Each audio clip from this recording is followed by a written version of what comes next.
Hello everyone and welcome back. In today's tutorial, I'll show you how to monitor UDP connections using TCPView on Windows. TCPView is a free Microsoft Sysinternals tool that lets you monitor network activity in real time. Besides TCP connections, it also displays active UDP connections, making it easy to see which applications are using the UDP protocol.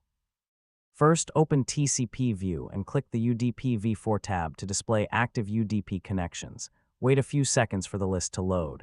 Next, select any UDP connection. You can view useful information such as the process name, local address, and local port. Since UDP is a connectionless protocol, you may not always see a connection state like you do with TCP.